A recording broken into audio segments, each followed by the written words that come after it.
Hello Raptors fans and welcome to Raptors Report.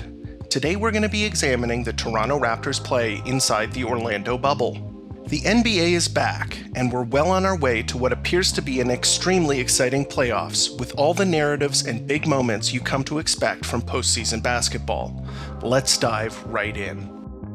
If you're watching this, you know what the Raptors managed to do to the Lakers just a few days ago. The Raptors' vice-like defense tightened around Lakers stars LeBron and Anthony Davis, with soft doubles, hard doubles, and excellent defense from two of the best defenders in the league, OG Anunoby and Marc Gasol. The Raptors completely took advantage of the Lakers' mediocre shooting by packing the paint and refusing to allow any easy buckets for the two Lakers stars. After a victory against one of the media's darling teams like the Lakers, I always like to check in on the talking head shows to get reactions. Skip, the thing is what people don't realize about Toronto, they're more than Kawhi. Remember, Skip, they were 17-5 in which games Kawhi Leonard didn't play. Nick Nurse can get these guys to play. They moved the ball. Kyle Lowry, Siakam, they were all-stars. OG is starting to come around. Van Fleet is better than people think, Skip. He can step down, he can knock down big shots. So this is a very good team. They're second in the East for a reason. I mean, think about the teams they're in front of. Miami Heat, they in front of them. Boston, they're in front of them. Philly, they're in front of them. They're right behind the Milwaukee Bucks. They let Kyle Lowry get going. Skip, he had 33, but he had 14 rebounds. He's not flashy. So he's not going to get the praise and the adulation like a Steph or Dame Lillard, Harden, Russ, these other point guards, but he's solid. And look what happened again down the stretch against a good team, but not a great team. And again, I get what you're saying. That team has grit and toughness and blah, blah, blah. But they don't have Kawhi Leonard anymore, so they're not quite as good as they were a year ago. No! With that nonsense out of the way, let's take a look at this. In the 3 games since entering the bubble, Anthony Davis has scored 34 points on 19 shots against the Clippers, 42 points on 28 shots against the Utah Jazz, and 14 points on 2 of 7 shooting against the Raptors. The Clippers and Jazz are not slouches defensively either, being the 4th and 11th respectively in defensive rating.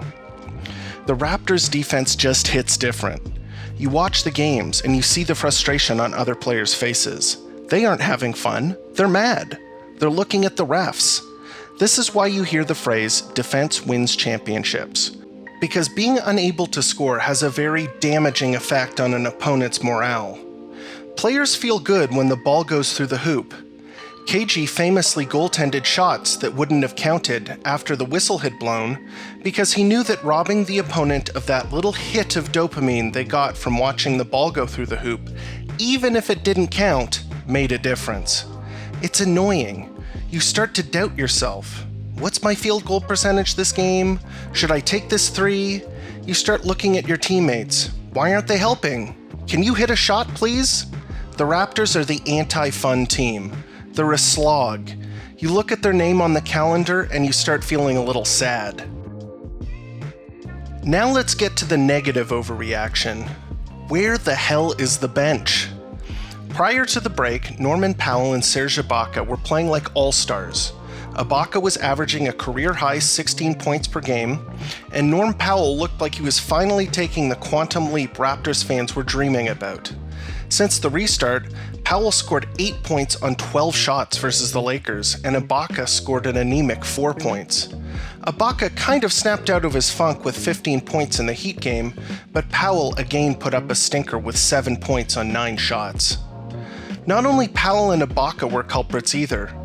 Normally, Nurse can expect some punch from rookies Terrence Davis and Matt Thomas, but they were held nearly scoreless.